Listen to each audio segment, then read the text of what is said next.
Урматтуу Алмаз Окунжанович, чоң көйгөй эмки өтүп кеткен жумада биз студенттер менен Ишеналы Арабаевдин студенттер менен жолукканбыз педагогикалык факультеттен.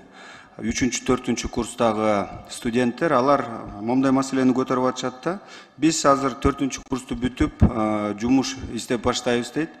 Анан бул жакта алар көтөргөн мектептерде китептер жетишпейт дейт.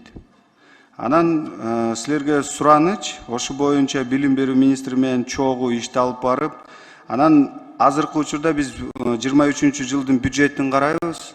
Буга чейин 20-жылы, 21-жылы, 22-жылдары канча каражат бюджеттен берилген.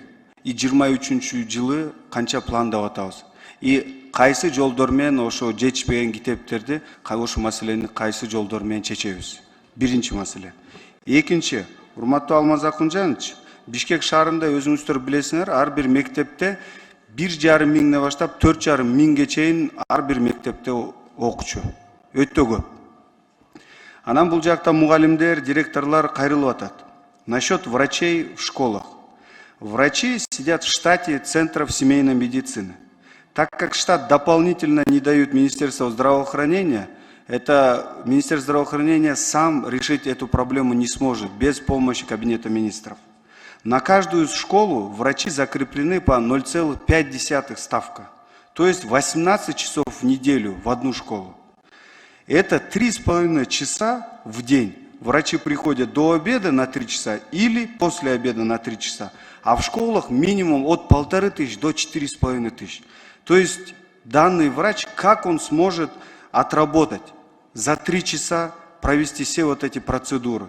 Это заполнить медицинские карточки, провести осмотр детей и направлять в поликлиники.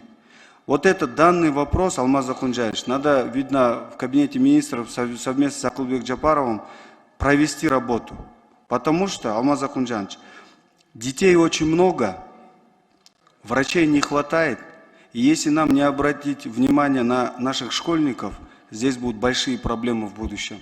Мы должны прям түптармен, тамырмен ошо маселени чечип коюш керекпиз да.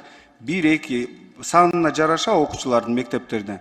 Если эгерде 2000 болсо, анда 2 врачты коюш керек. 3000 болсо, 3 врачты коюп ар бир мектепте болуш керек да, менин оюмча. Рахмат чоң.